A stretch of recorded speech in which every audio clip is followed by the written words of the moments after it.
All right. Hi, guys. Welcome to The Trade, episode 65. Today I'm hanging out with Fraser Campbell. Hi, He's, how you doing? yay! Yeah, so, well, I'm just going to hang out with him. We're going to shoot the shit this round, and we've got a couple of books we're going to review and talk about, as well as his Kickstarter. So let's get into it. Thank you for joining me, hon. Appreciate No it. bother. Yeah, pleasure. So, I've seen, I ran across you on Twitter here, and I saw that you have a Kickstarter up. Can you tell us a little bit about that? Sure, yeah, the Kickstarter's for a comic book called the Edge Off. It's kind of like a surreal crime story. It's the basic premise of it is that it's about a gangster called Lee Butler who wakes up to find that he has been spiked with this new synthetic hallucinogenic, and also that his daughter's been kidnapped. So he has to try and find her while being completely unable to trust his perceptions. So, with that premise, I'm working with an artist called Ian Laurie, who some people might know from a book he did called And Then Emily Was Gone, which was a kind of surreal horror book that was out on Comics Tribe a few years ago. Uh, and he's got a reputation for, very dark horror stuff and surreal sort of Lynchian horror. So obviously the idea of the Edge Off was to blend a kind of basic crime story with a very Lynchian surreal story. So there's stuff going on in the comic that maybe that Ian's dropped in that maybe seems to be leading you away from the main story, but it all ties together at the end, and that's the basic idea. Very nice. And I've seen it's really gotten popular, especially there on Twitter. It's really been gaining traction. Yeah, we spent a lot of time sort of doing preview stuff on Twitter. I've done that for previous campaigns. I also write a book called Alex Automatic that I do with a friend James Corcoran that we've done Kickstarters for the last couple of years, and I learned the best way to uh, to sort of get a bit of traction on that is to start sort of feeding into Twitter and Facebook maybe a good few months beforehand that it's coming, and then just kind of ramping it up to the launch, and that seems to help to get you a strong launch. Now with the Edge Off, it didn't hurt that we got that we have a variant. Well, we've got variant covers by Frank Quietly and Gary Brown, who happen to be friends of ours. So that didn't hurt at all either. Yeah, And definitely not. yeah, and getting some attention. But yeah, so we made a point of making sure that people knew it was coming. So we had a very strong launch, and as usual with Kickstarters, you just we're now at a stage where we're just trying to keep that moving along now. Very cool. Very cool. So how did you get into comics by chance? Oh well, I've been into comics for a long, long time, and without being desperate to give away my age, uh, I got I read comics as a kid, and really I only kind of fell away from them for a few years and got back into them in my teens, my late teens, in the late 80s, when really when the first specialist comic shop opened up in Glasgow in Scotland, which was just it wasn't particularly far from where I lived, and I happened to go in, and it was just like it was like walking into heaven. It was like I'd never been in a specialist store before, so yeah, I spent every penny that I had in my pocket that day, and that's been me ever since, really. Yeah, my mother always keeps asking me where my spending money is going, and I'm just like, see the collection? It's comics. It's all comics. Yeah. So yeah, I've really been I've been reading comics for a long time, and still buying them. I recently tried to go to go digital because obviously, like most comic fans, the walls are closing in the space that I've got to store books. And that lasted a wee while, but I've recently started buying print again because there's stuff like I don't know if you saw Ed Piskor's X-Men thing, uh, the Treasury edition Yes. size thing that he did recently. I mean, you can't read that digitally. You have to own the thing. Yeah, you've got to Uh, have that physical, lovely yeah, smelling book in your yeah, hand. yeah. And I was talking to somebody about this the other day. It's like reading, and I do use Comixology and other things. They're great and terrific. If you've got a limited budget and stuff like that, there's always sales on and things, and that's brilliant. But as I was reading a book the other day, and just that comic smell, just it's part of the experience. So yeah, I guess again, just with the generation that I'm from, print's always going to be king for me. But I do like digital comics as well. And see, what I like doing is I'll get at least the first couple of issues of like new series that I want to try out, but you're not too certain about, and I'll get them digital. I'll get them off Comixology, at least just the first couple. That Hmm. way, I get a good the taste of the story, and if it's enough, then I'll start picking up the physical editions later. Oh yeah, cool. Well, that's a good way to do it. And of course, I mean, again, it's not something a comic shop would approve of you doing, but I suppose you can have a look. You can dip in digitally to stuff and then maybe get the trade later. Uh, Although obviously, comic shops will always always tell you, you need to buy the floppies or the trade might not come, which is fair enough. But yeah, I mean, I think there's so many ways to experience comics now. And I'm quite happy to try any one of them really because I'm into any kind of comic that's going. I don't care what the format is. I don't care what the subject matter is. I just like good comics. I love independent stuff. I love mainstream stuff. I like superheroes. I like Love and Rockets. Eh, I like biographical stuff. Anything at all. It's just my favourite medium for any kind of story really. Oh yeah, definitely. So when did you get into making comics? Well, yeah, again, I used to make like sort of zines really when I was at college years and years ago. But back then, if you had a shoestring budget, you couldn't really make anything that looked very nice. And so it was just like Xerox zines and stuff. And I kind of fell away from doing that for a while. And then it was 2011.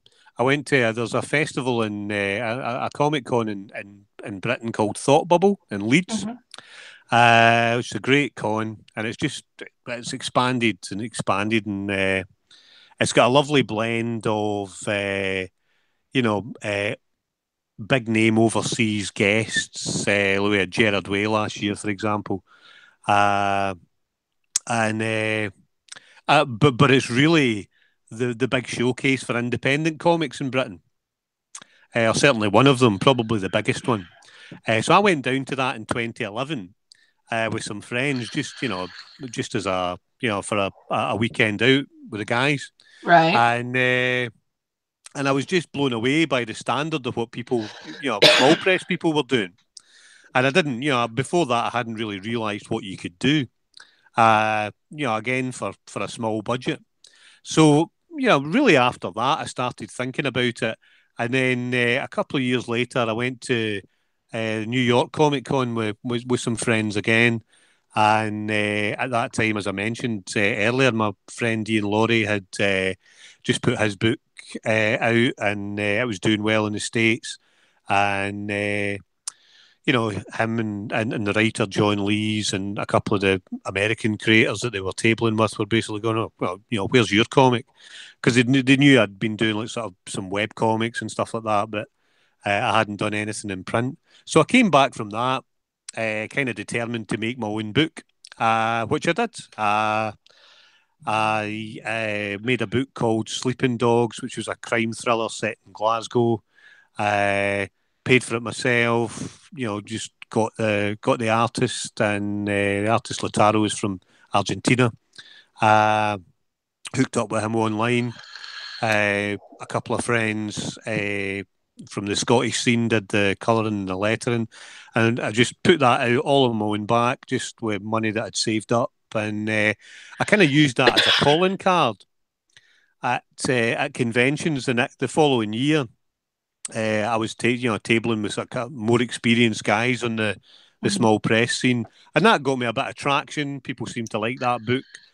So then we made Alex Automatic, which we've done a couple of issues of. We're working on the third issue right now, and that it's all kind of snowballed to the point where it looks as if I've got a wee fan base of people who are happy to back my projects, which is wonderful, and seems very surreal to me, but it's a terrific thing. I don't think I read somewhere this morning somebody had put on it, so there's nothing more surreal than people supporting your project.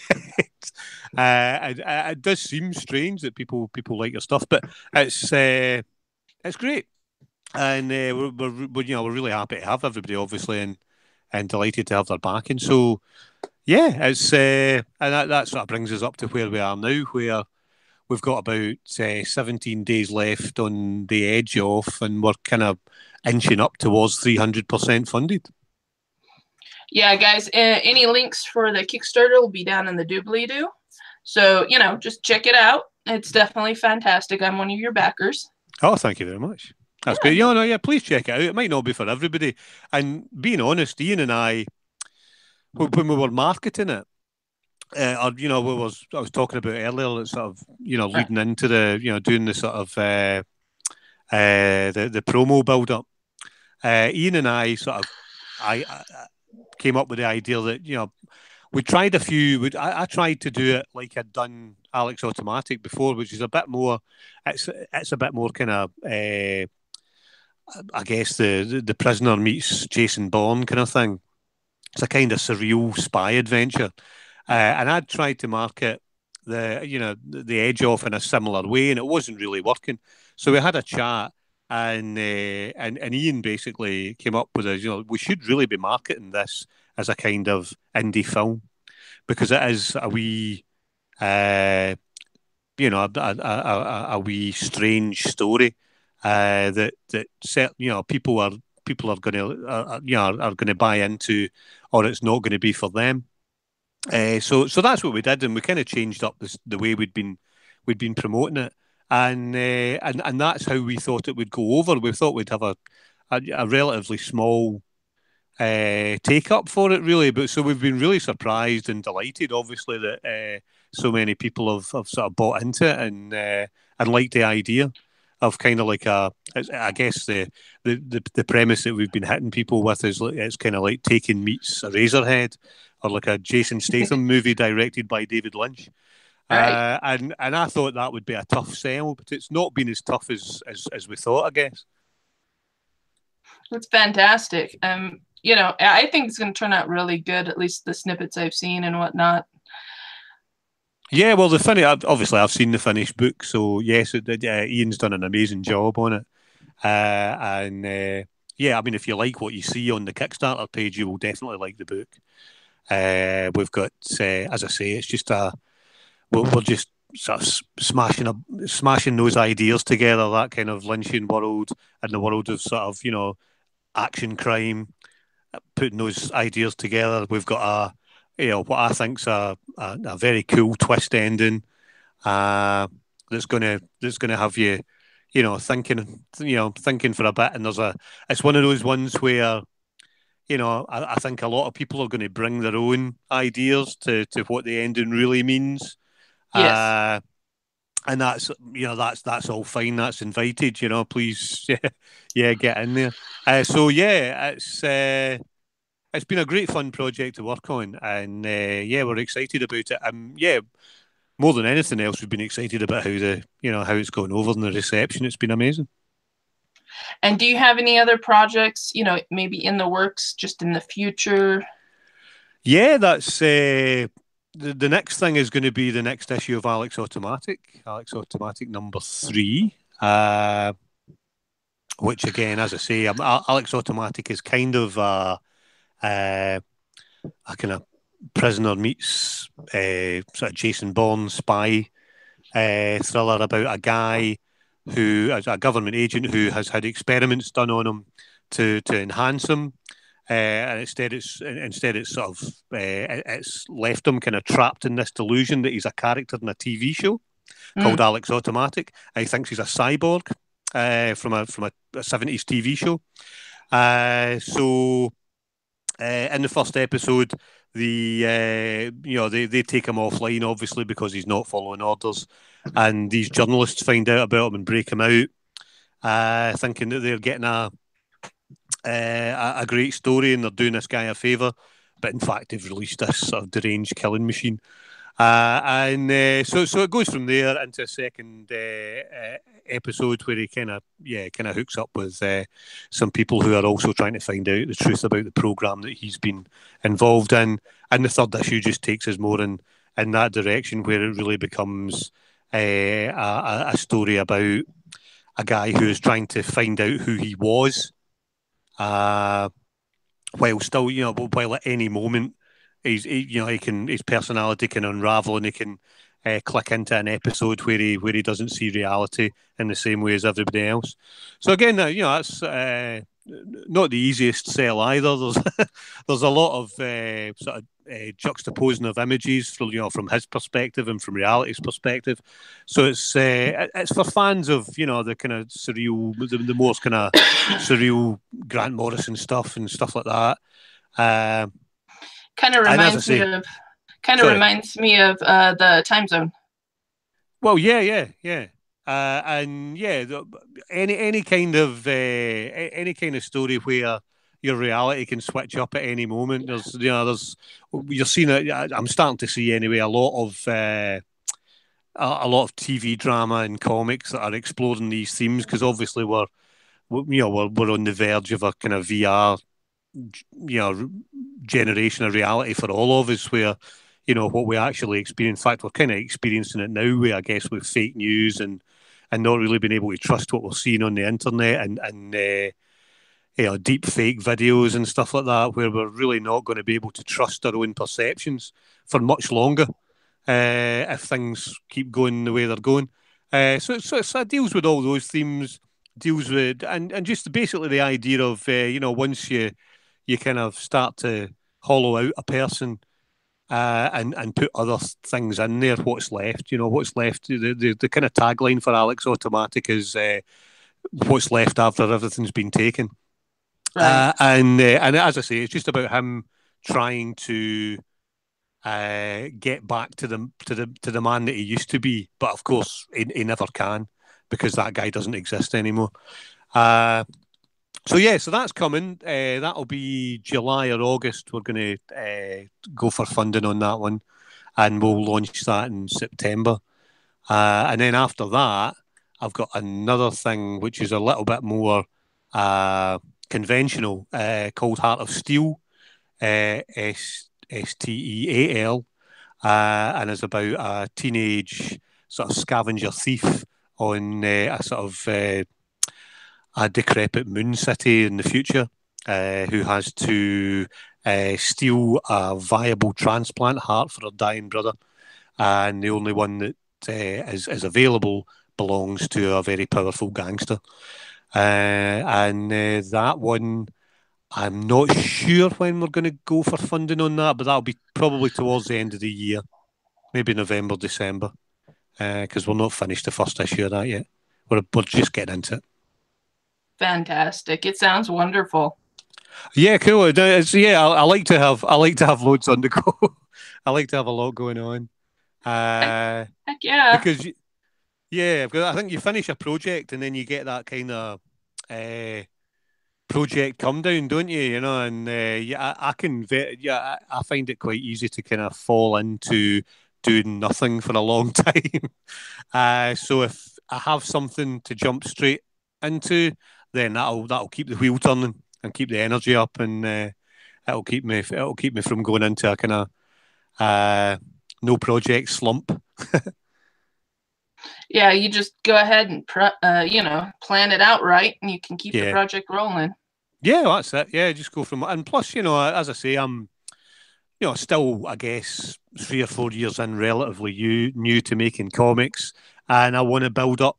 I want to build up when you come and see me at a convention, I want you to see 4 or 5 titles, not just one or two, and see that I've got a range, and I can make a bunch of different books. Have you thought about doing any other genres? Well, what you mean outside of comics, or different genres in comics? Genres in comics in In general. comics, yeah. Well, yeah. I mean, I don't know. I mean, I've often. I mean, I've read superhero comics all my life, and I've never really had what I think is a great superhero idea. And I think if I was going to do a superhero comic, it would have to be a really good idea, because there's so much has been done really well already. And I wouldn't just want to be kind of treading new ground. So yeah, I'd love to do a superhero book at some point. But as I say, the sort of spine tingling idea, is like sometimes you get an idea and it just makes the back of your head crackle, Yes. because you think, oh, this is a good idea. But I've never had that with a superhero book yet, a superhero idea yet.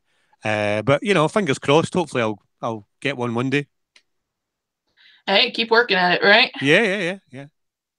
But yeah, I'd like to do that. But yeah, I mean, I'll do, as I say. Who knows what's coming next? I've got a vague idea. After Heart of Steel, I think the next book I'm going to do is going to be a kind of a Vertigo style thing, uh, which I really can't talk about because the whole thing hasn't been nailed down yet. But after that, I fancy doing a kind of barbarian story, a barbarian epic, about two uh, just sort of two barbarian characters from warring tribes who are stuck together in the afterlife, and they realise that they don't get straight there; they have to battle their way there. So basically, the story begins with them being with their deaths, uh, and I guess they will start off at polar opposite ends from one another, and they're going to have to meet in the middle if they want to go forward. So that's the basic idea behind that. But yeah, that's down the line. That'll probably be a 2019 idea, if that gets on the go. But yeah, loads. There's very few things I won't have a go at. Well, if you're giving advice to somebody new starting out, what would you tell them? Oh, but making comics. Mm-hmm. Well, the best advice, I think, and you see this from a lot of people, is start small. Start small. Give yourself an achievable target, and then just think of practical ways to remove any barriers to getting there. I get a lot of people asking me about how do I get started in comics. I don't know any artists, or I don't know any writers, or I don't have any money. There are, I guess, when you're starting off, the best thing to do is probably maybe join a group. Uh, and I don't know how prevalent it is in the States, but in Britain, most larger towns and cities have comic book groups that hang out with each other. And they maybe have like a drink and draw session at the pub every couple of weeks or something. Or they might be more formal writing groups that will get together, a couple of times a month, and maybe with a view to putting an anthology out once a year. So see who's out there in your local community, and see if there's an anthology project that you can maybe work on a 68-page story for, and maybe through contacting other people who make comics, you can hook up with somebody who you'll end up working with on it. That's very much how I started with Sleeping Dogs. I approached a few artists to do that story, and either couldn't afford them or they weren't available.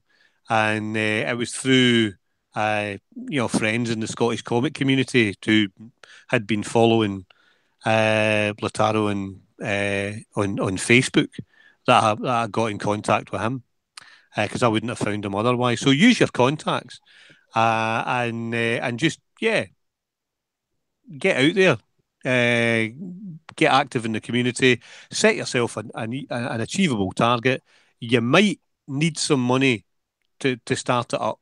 So it might be an idea if you can possibly save up, a few $100s if you can, just to get a project started, maybe. And then, you know, if your project snowballs and you start to get somewhere with it, then look into crowdfunding. Look into crowdfunding options. There's lots of them. I tend to use Kickstarter because it's popular for comics. Uh, Kickstarter's great. It's tough when people don't know you, I suppose, and you're trying to launch a Kickstarter. But like I say, you've got to start somewhere. And if you get a bit of traction and you feel as if you've got a bit of support around you, and you want to take, your 8-page project and maybe make a 30-page book out of it, then you have to look at all your options on how you can do that, and crowdfunding's one of them. But yeah, I mean, it's there's a way to do. There's a way to do it. That's you'll find a way if you're determined. Definitely. Well, like me, for a long time there, I didn't have a local group. We only recently got a new comic book shop open up. Right, cool, yeah. The 2008 economy crash really wiped a bunch of them out, at least locally here. Yeah, yeah. And several of them are just starting to get started back up again. There's some new energy there. And I found a lot of times that social media is really good for making a group. If you can't make a physical one, like locally, join some of the comic book groups on Facebook, on Twitter. Absolutely, yeah. And just start reaching out to people. I mean, I started this podcast with that very idea. Yeah. I met several other people on webcomics.com, the one ran by Brandon Geiger. Okay.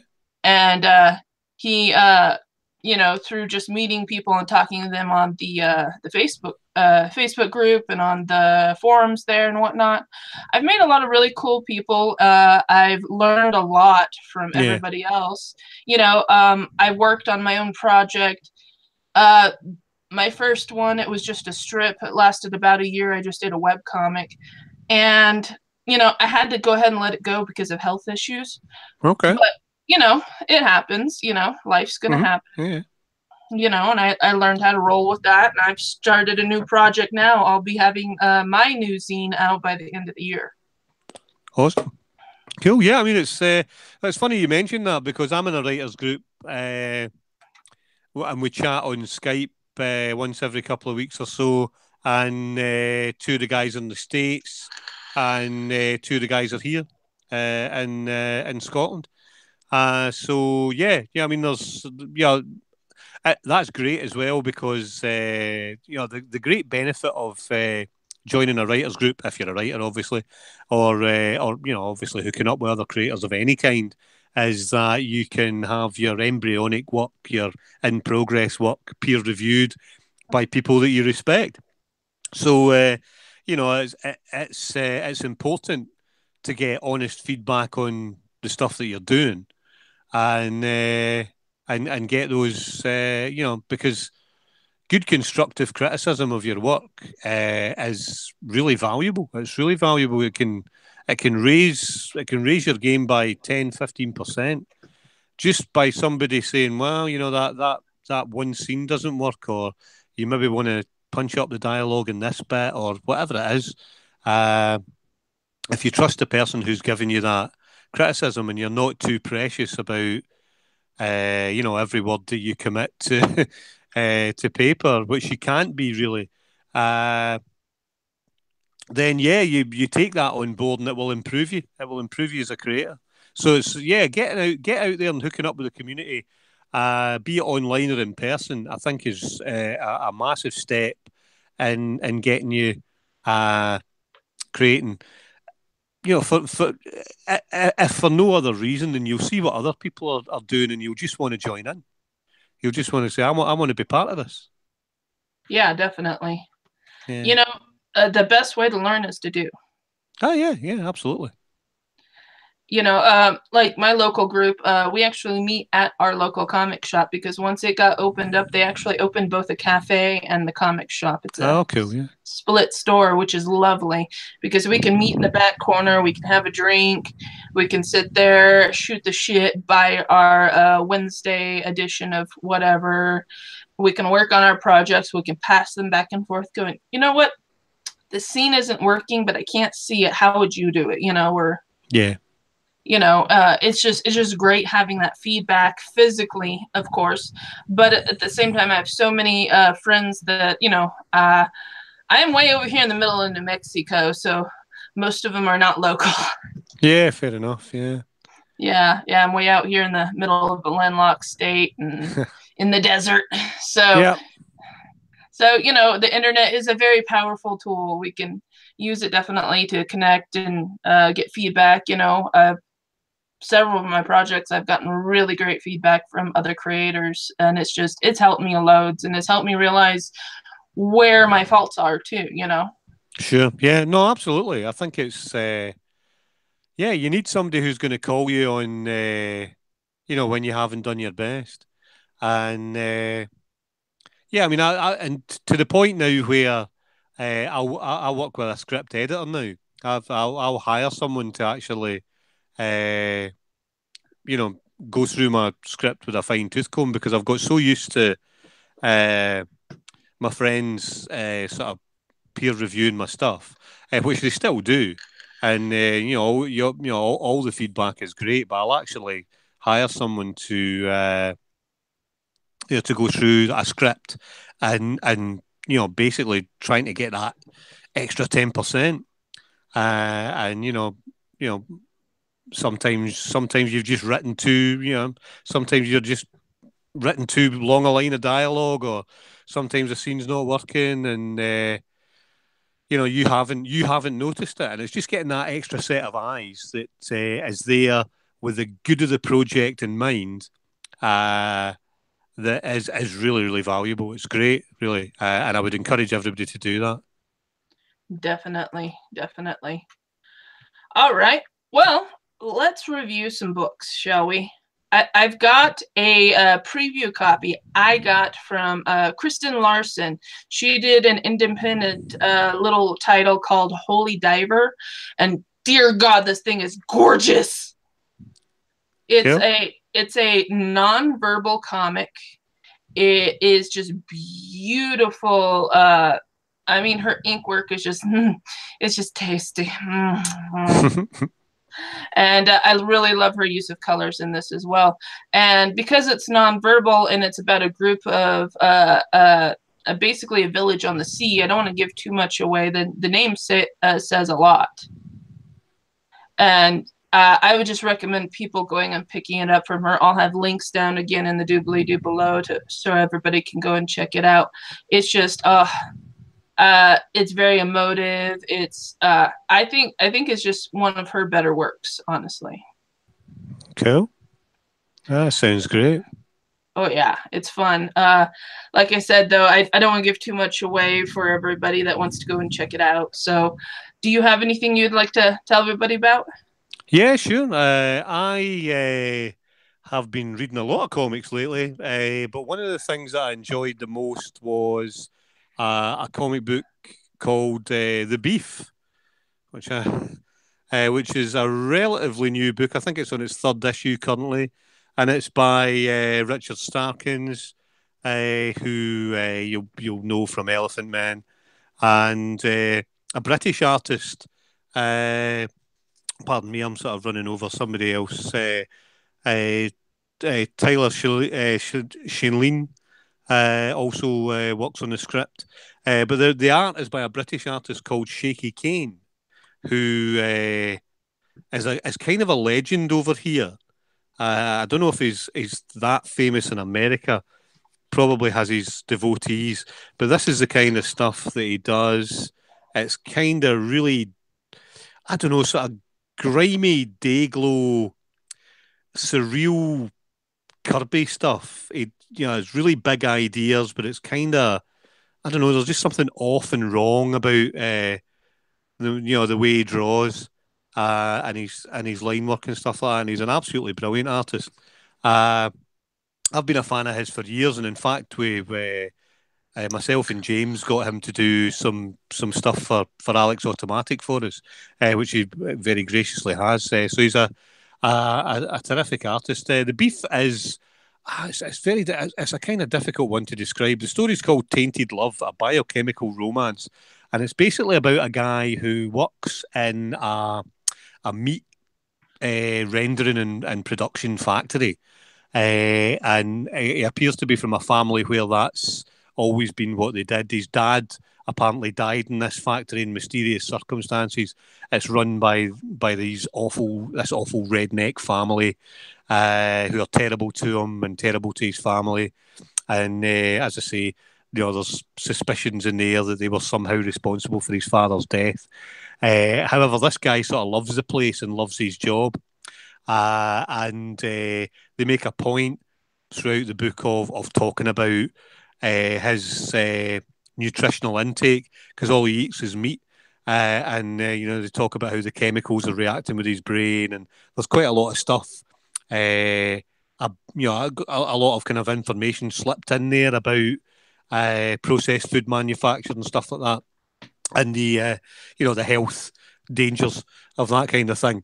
However, it all kind of culminates in the comic, in a situation where these guys who are related to the owner of the factory start hassling the girl that this character loves, and he becomes so enraged and he's so full of these sort of toxic food additives that he becomes this sort of weird Hulk-like creature called the Beef, who sort of wreaks vengeance on these people.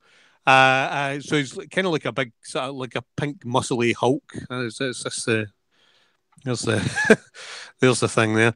Yeah. So it's a lot of fun. It's weird, obviously from listening to the kind of stuff I do, I like weird, off the wall, quirky comics. This is definitely that. Thematically, it's very sort of old school. It's got a lot of old sort of kind of Charles Atlas Hero of the Beach kind of themes to it. Almost like a 50s theme of the guy wanting to defend the honor of this woman that he loves. But obviously, he's his morality's from a different time, and the other characters in the book find him ridiculous. So yeah, it's that's a really fun book. As I say, it's on Image, so you'll find it more or less everywhere. Have a look at it, and if the artwork grabs you, I would recommend you pick it up, because I think Shaky's stuff is amazing. But it might be a bit. In Britain, we call it Marmite. There's a spread here that some people love and some people hate, called Marmite. If you may be familiar with it, you might know it. And so yeah, it's maybe a bit of a Marmite style.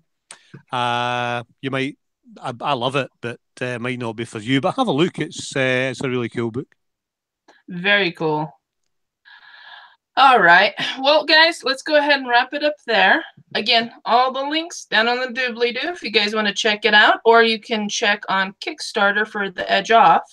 Yep. And, well, thanks for joining us. Thank you so much, Fraser. Oh, no bother. It was a pleasure. Nice to speak to you. Nice to speak to you as well, hon. Guys, we'll talk to you next month. Bye.